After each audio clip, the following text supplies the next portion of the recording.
Pour cet édito live, je voulais revenir sur la place du continuum de sécurité dans la crise migratoire. Bien sûr, nous sommes tous humains et tous attristés de voir ces déplacements de population. Mais on sait bien que ces transferts sont organisés par des bandes, par des passeurs, par des mafias qui connaissent très bien les failles du système occidental.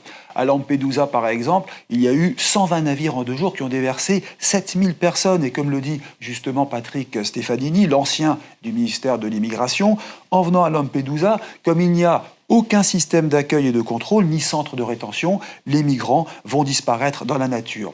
Alors qu'en Grèce, il y a 5 ans, le même problème s'est posé. Mais la Grèce a mis en place des structures d'accueil avec le privé. Elle contrôle, elle garde les migrants le temps d'examiner la demande d'asile, et s'ils sont déboutés, eh bien, ils retournent dans leur pays et cela marche. C'est là que le continuum de sécurité devient une force d'appoint. Et si l'on veut gérer les vagues de migrants, eh bien, il faudra contrôler très en amont les flux migratoires.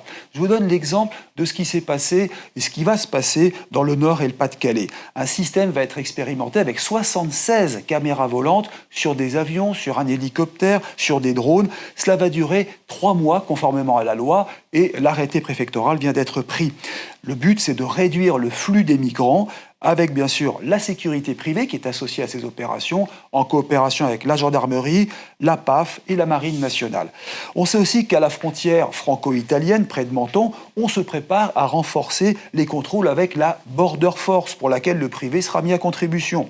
Il y a également Frontex, avec son budget annuel de 850 millions d'euros, et en 2027, une force qui comptera 10 000 agents. Et c'est une force d'ailleurs mi-publique, mi-privée, avec des moyens de haute technologie. Par exemple, vous avez des visions nocturnes, des tours mobiles de surveillance, des caméras thermiques, qui ont été présentés au salon Milipol et qui ont été développés par des entreprises privées.